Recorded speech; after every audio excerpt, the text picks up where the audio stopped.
Isang mapagpalang araw ng Thursday, April 3, 2025 sa ating lahat kabayan. Narito po ang latest update natin sa ating panahon. Pero bago ang lahat dyan kabayan, pasuyo po ng iyong like and subscribe at pahit na rin po ng notification bell. Kabayan, ngayong araw na ito ng Thursday, patuloy po tayong naapektuhan nito pong northeasterly wind flow at nito pong easterlies. Asahan po natin kabayan na ito pong northeasterly wind flow ay magdadala po ng malamig na simoy ng hangin pero hindi po ito kasing lamig katulad po ng northeast monsoon. Pero ganun pa man, apektadong lugar nito ngayon ay ang area po ng Cagayan Valley, Apayao, Kalinga, Mountain Province at Ifugao. Asahan po ang pagkakaroon dyan ng maulap na kalangitan na meron pong kasamang pag-ambon. Kaya wala po itong significant impact. Samantalang apektado po kabayan nitong northeasterly wind flow ang area din po ng Ilocos Region at ilang natitirang bahagi ng Cordillera Administrative Region. Asahan po dyan ang pagkakaroon ng bahagyang maulap hanggang sa maulap na kalangitan na meron pong kasamang mga isolated light rains lamang kabayan. Wala rin po itong significant impact dahil ambon lamang ang dulot nito.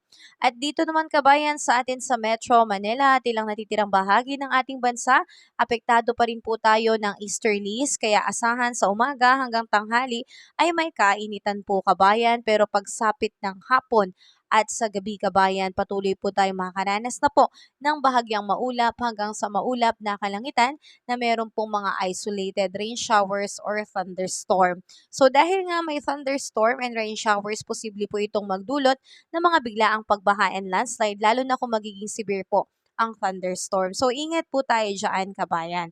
Pagdating naman po sa ating air temperature ngayong araw na ito, Wednesday, asahan natin sa liwag ay aabot po ng 33 degrees Celsius, sa may Baguio ay 25 degrees Celsius. Metro Manila 32 degrees Celsius, Tagaytay ay 32 degrees Celsius. Tugigaraw ay 31 degrees Celsius at sa Legazpi ay 32 degrees Celsius. Sa may Calayan Island at Puerto Princesa, abot po ng 32 to 33 degrees Celsius. Iloilo 32 degrees Celsius, Cebu, Tacloban at Cagayan de Oro 31 degrees Celsius.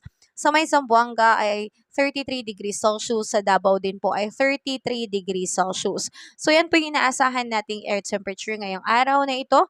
Pagdating naman po sa ating mga baybayin ay wala naman po tayong nakataas na anumang gale warning signals. Kaya wala po tayong dapat na ikabahala. Sulitin na po natin ito kabayan hanggat maganda pa po ang kondisyon ng ating mga baybayin. Pagdating naman kabayan sa update natin sa bagyo, sa ngayon ay wala po muna tayong namomonitor na anumang low pressure area sa loob at labas ng Philippine Area of Responsibility. Wala po tayong namomonitor na anumang sama ng panahon. So that is good news kabayan.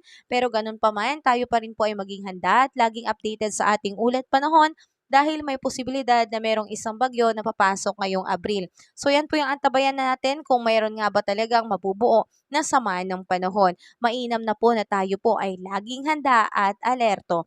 So yan na muna kabayan ang aking update sa araw na ito. Patuloy po ako makikisuyo ng iyong like and subscribe at pahit na rin po ng notification bell. Ingat tayo kabayan. God bless po sa lahat.